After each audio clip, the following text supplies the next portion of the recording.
Bismillahirrahmanirrahim. Assalamualaikum warahmatullahi wabarakatuh. Alhamdulillahirabbil alamin. Wa bihi nasta'inu ala umuri dunya waddin. Wassalatu wassalamu ala sayyidina Muhammadin wa ala alihi wa sahbihi wasallam. Puji serta syukur kita panjatkan kepada Allah Subhanahu wa taala atas rahmatnya kita masih diberikan kesempatan dalam rangka menuntut ilmu yang kali ini akan dibawakan oleh Ustadz Fadil Al-Maki. Alhamdulillah. Masya Allah. Ini kita masuk kitab baru nih. Kitab baru. Kang Ramdan, Kang Wahyu beserta sahabat kami pecinta sejarah Islam Indonesia sekalian. Setelah sebelumnya kita mengkhatamkan kitab Adab Penuntut Ilmu, yakni Tazkiratus Sami' wal Mutakallim. Walaupun ada bab yang kita bahas seperti adab di madrasah, adab di asrama. Karena kan nggak semua mahasiswa-mahasiswi itu di asrama, menuntut ilmu di asrama. Kali ini Anda buka dulu dengan Alhamdulillah ya. Alhamdulillah, wassalatu wassalamu ala Rasulillah. Rabbi syrah li sadri wa yassir li amri wa hlul 'uqdatam min lisani yafqahu qawli. Allahumma shalli wa sallim wa barik ala sayyidina wa nabiyyina Muhammad. Allahumma inna nas'aluka 'ilman nafi'an wa fahman wasi'an wa rizqan wasi'an halalan thayyiban wa 'amalan mutaqabbala. Baik, sahabat kami sekalian, pecinta sejarah Islam, kitab ini namanya Kitab Syama'il Muhammadiyah.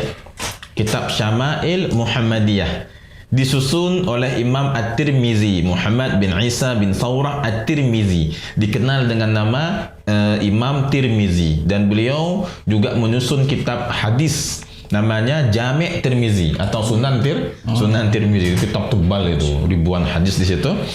Masya Allah, beliau dikenal sebagai pakar dari ilmu hadis. Bahkan dalam beberapa kitab-kitab hadis tentunya kitab beliau ini dijadikan rujukan akan beberapa fan dari ilmu hadis. Jadi seorang ahli hadis beliau.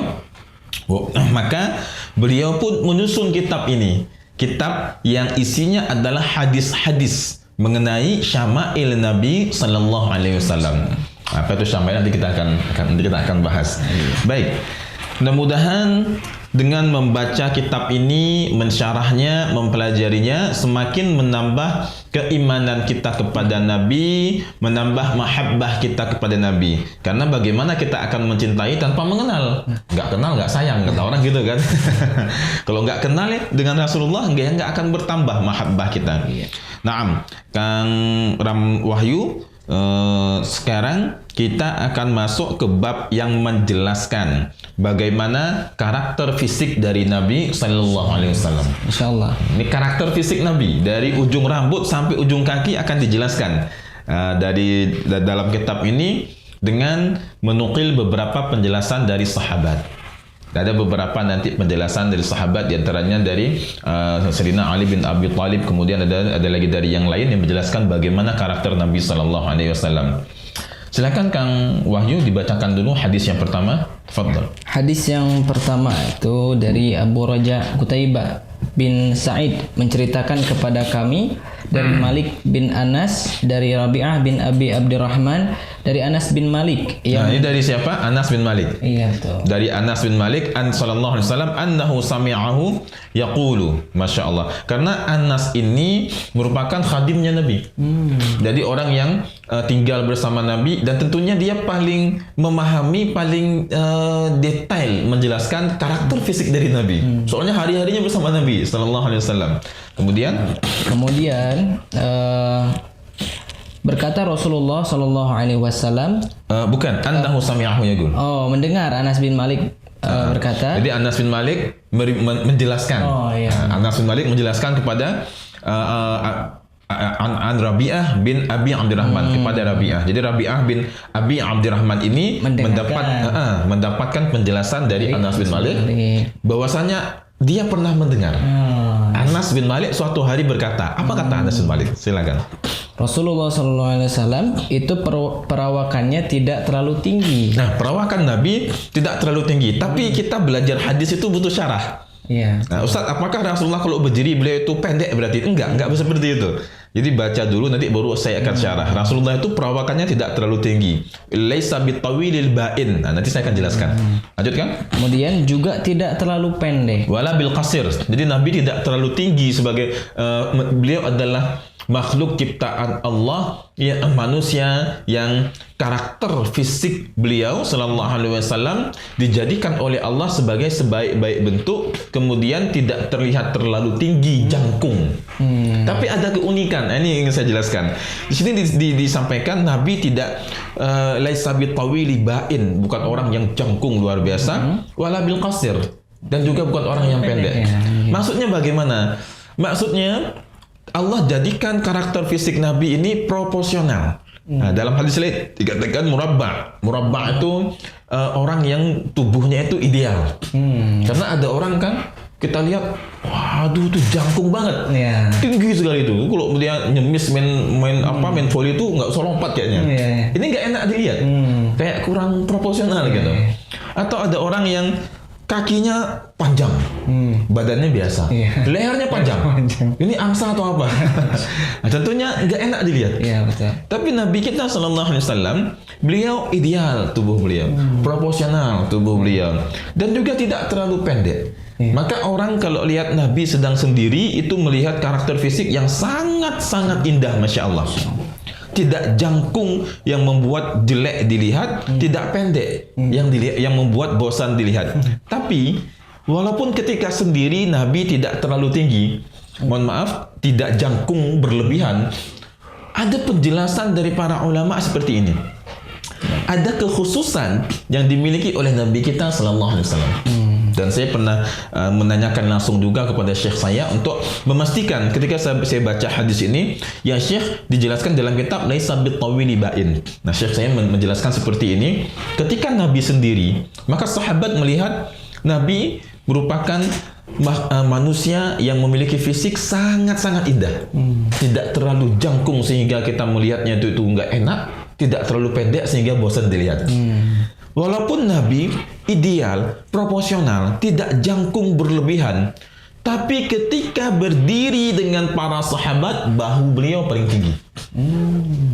Ketika berdiri dengan sahabat, Nabi paling tinggi sallallahu alaihi wasallam. Ketika duduk dengan para sahabat yang lain semuanya, maka bahu beliau paling tinggi. Kami dari orang-orang Aceh terbiasa melafadzkan syair-syair ini setiap mau selesai ngaji. Biasa ngaji itu dari maghrib kalau malam sampai jam 9 malam. Masih SD itu kan. Selesai ngaji itu kami baca lam yahtalim qatu taha mutlaqan abada. Ada bahasa Aceh. Nabi kalau duduk bersama para sahabat manyang bahu di Maulana. Itu maksudnya tinggi bahu beliau. Jadi walaupun misalnya ada orang Arab yang terkenal tinggi, termasuk diantaranya kakaknya Sayyidina Umar bin Khattab, namanya Zaid bin Khattab. Ini orang jangkung dia. Zaid bin Khattab ini orang yang tinggi memang dia. Sampai beliau ini karena tingginya mudah dikenali kalau di kalangan orang ramai, karena memang tinggi. Ketika satu peperangan syahid Zaid bin Khattab, maka Umar bin Khattab pun menunggu pasukan pulang ke Madinah itu sambil ngelihat mana kakak saya. Itu nggak ada, karena mudah dikenali Zaid bin Khattab. Akan tetapi Zaid bin Khattab yang orangnya ini jangkung, atau ada orang-orang Arab lain yang jangkung, ada sahabat lain yang jangkung, ketika berdiri bersama Nabi lebih tinggi dari mereka. Ini udah kekhususan Nabi Sallallahu Alaihi Wasallam. Itu khusus dari Allah. Itu khusus.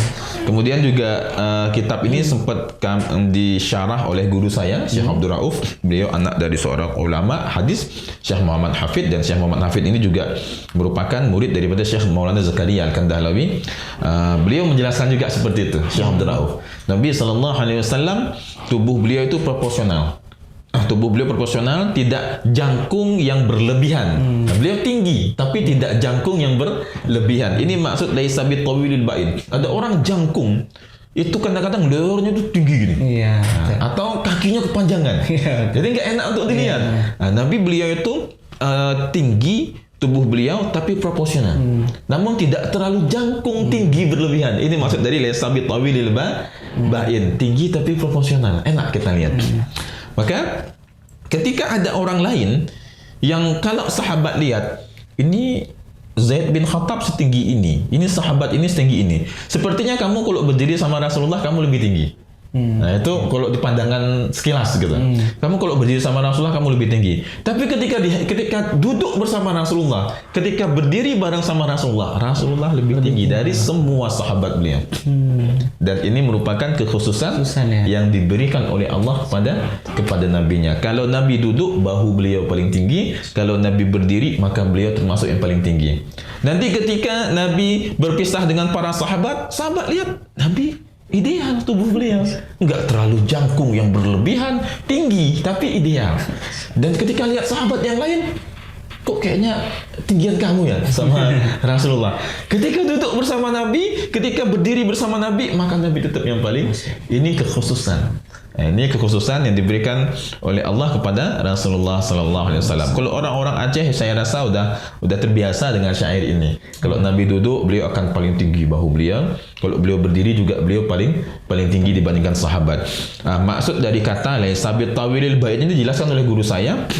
Tidak tingginya itu membuat orang itu nggak enak ngelihatnya. Nah, karena terlalu jongkung gitu kan.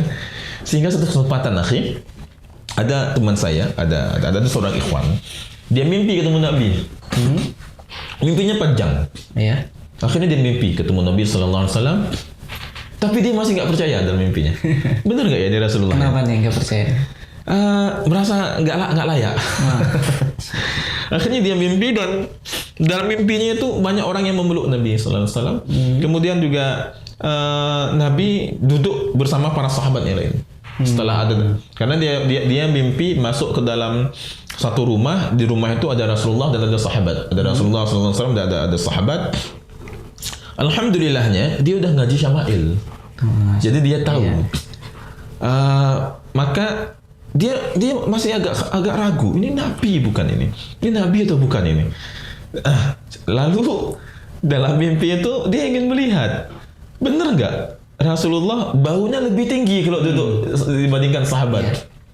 Dan ternyata ketika dalam mimpinya dia lihat Nabi sedang duduk bersama para sahabat kayak taklim gitu, sahabat tawajuh semuanya, fokus semuanya.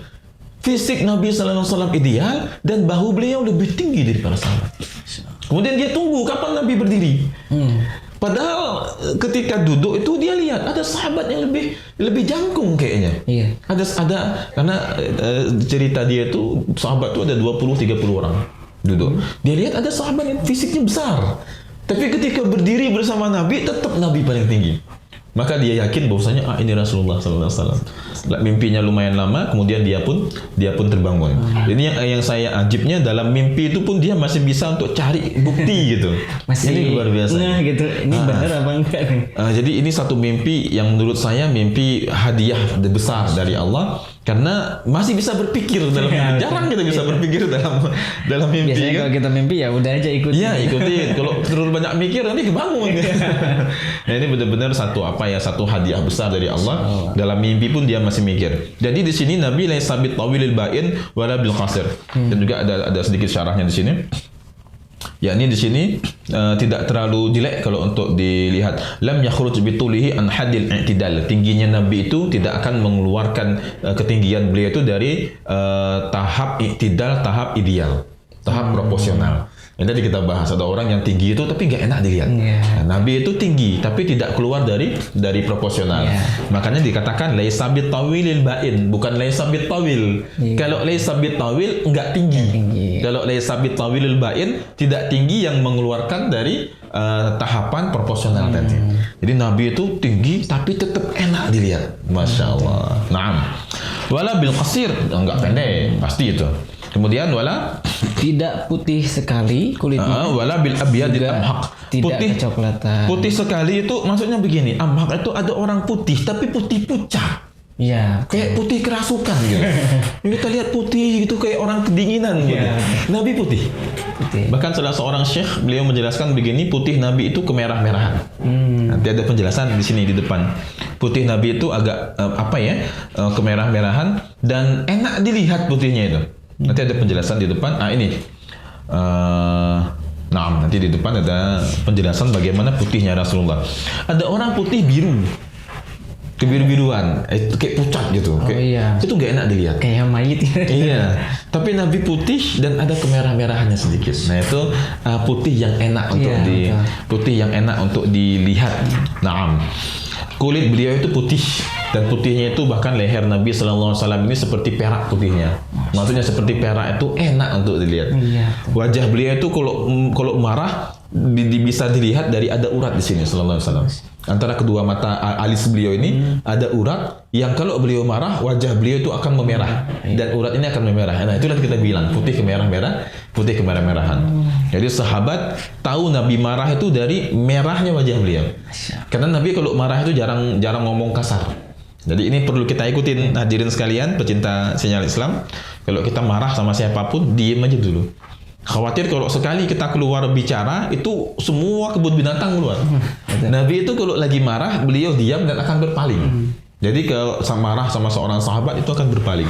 Marah sama suatu keadaan beliau akan berpaling. Karena kalau kita luapkan emosi di situ, fatal itu.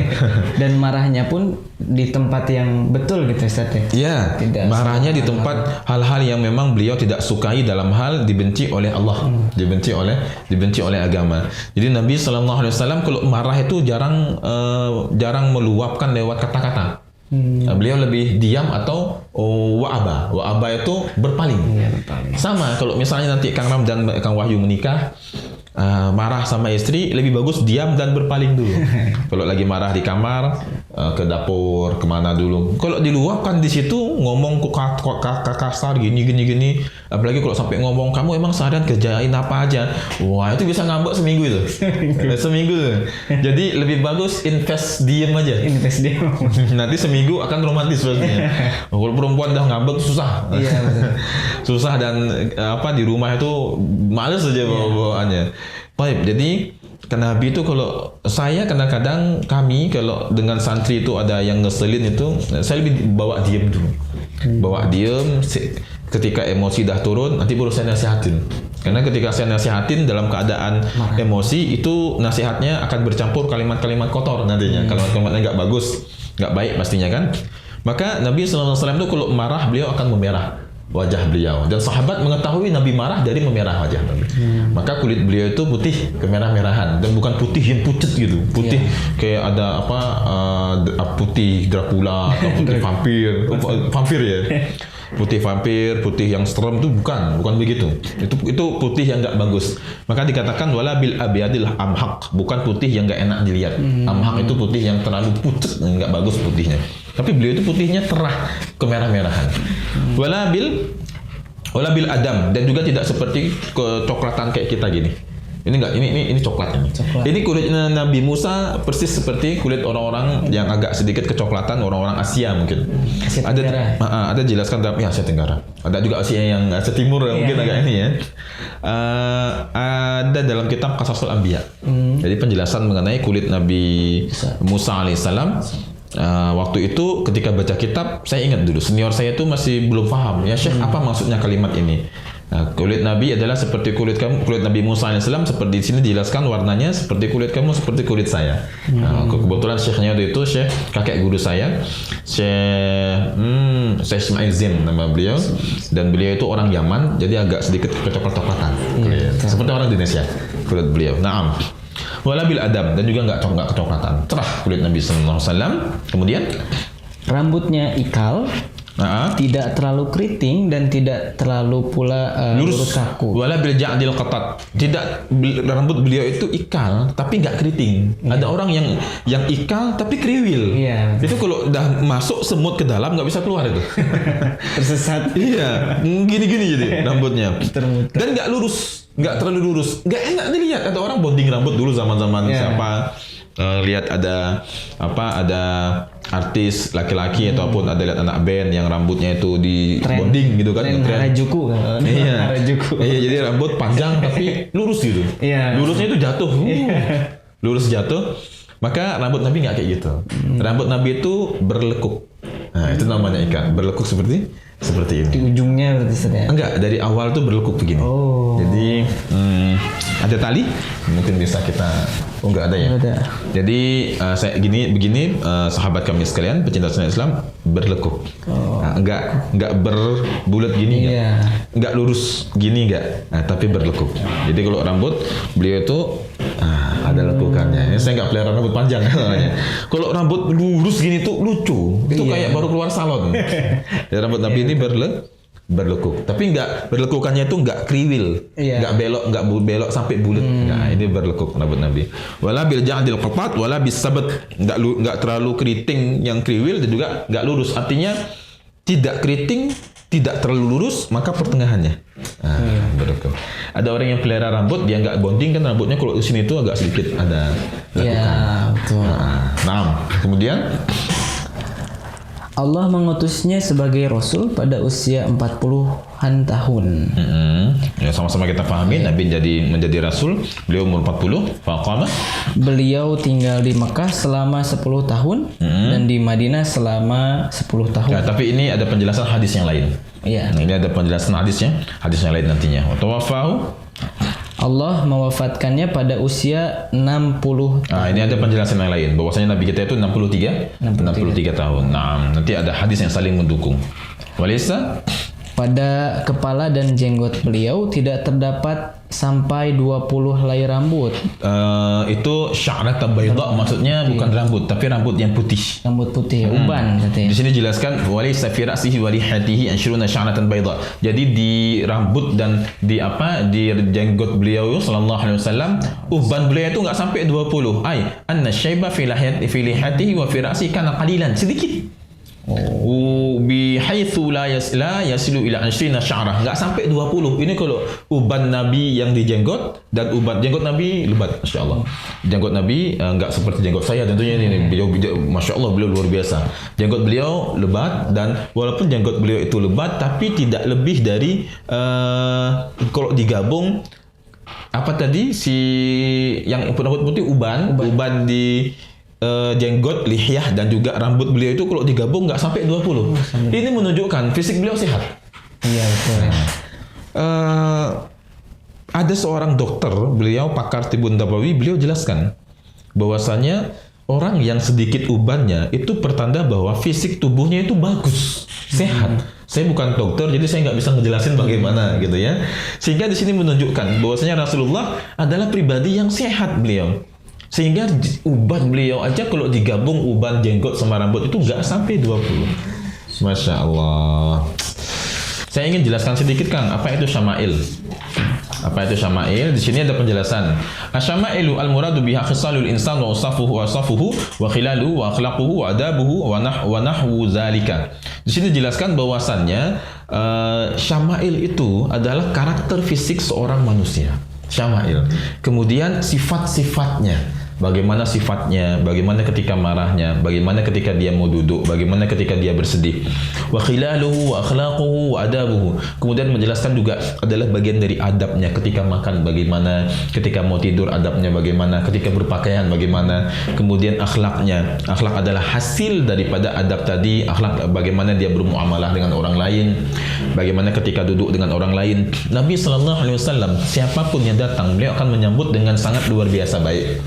Sehingga seolah-olah orang yang disambut oleh Nabi itu menganggap bahwa dirinya orang paling spesial bagi Nabi sallallahu alaihi wasallam. Satu kesempatan ada sahabat datang, diterima oleh Rasulullah dengan sangat-sangat baik.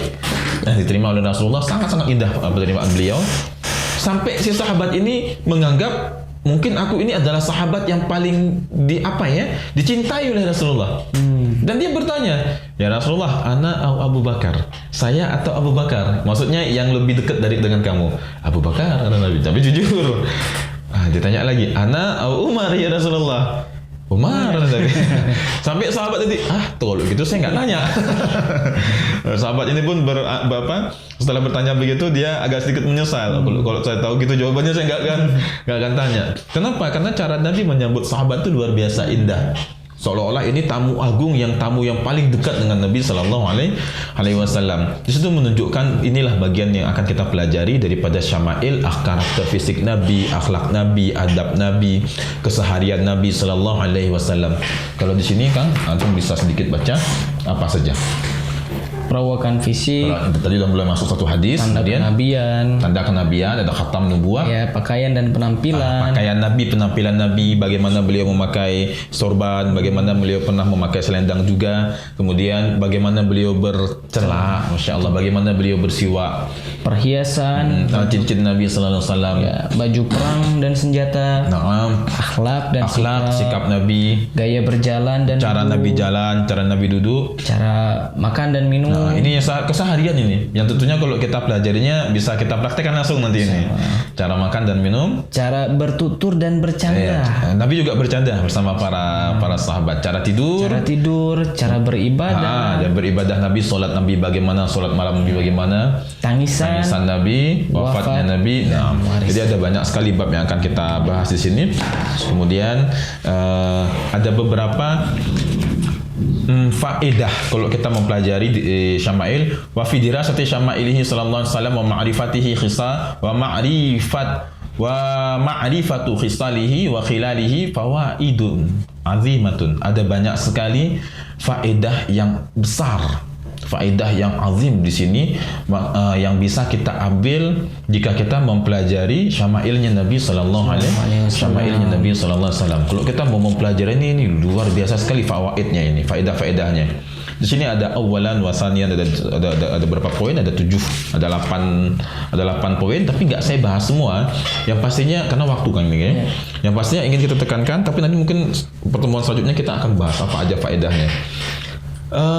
Kita harus beriman kepada Nabi. Sini kita pahamin. Kita harus beriman kepada Nabi. Dan bagaimana kita beriman kalau kita nggak mengenal Nabi? Kemudian iman kita ini naik turun, bukan? Iya. Bagaimana iman akan bertambah tanpa kita mengenal Nabi?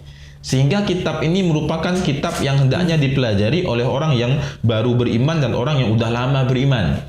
Maksudnya orang baru beriman itu ada orang baru belajar Islam, ada orang atau mu'allaf. Mu'allaf yang baru belajar Islam, dia hendaknya mempelajarinya. Kemudian orang yang udah beriman dari kecil kita Islam, kita ingin jaga keimanan kita karena iman naik turun, belajar juga kitab ini. Dikarenakan gak akan mungkin kita bisa beriman kepada Nabi kita secara maksimal tanpa kita mengenali siapa Nabi kita. Dan tidak akan bertambah iman kita tanpa kita mengkaji bagaimana kehidupan Nabi kita. Masya Allah, kira-kira demikian Kang Wahyu, silakan ditutup. Mungkin sampai sini dulu untuk pertemuan kita dalam membahas kitab Syama'il Muhammadiyah. Kita akhiri dengan doa kifaratul majelis. Subhanakallahumma wa bihamdika asyhadu an la ilaha illa anta astaghfiruka wa atubu ilaik. Assalamualaikum warahmatullahi wabarakatuh. Waalaikumsalam warahmatullahi wabarakatuh.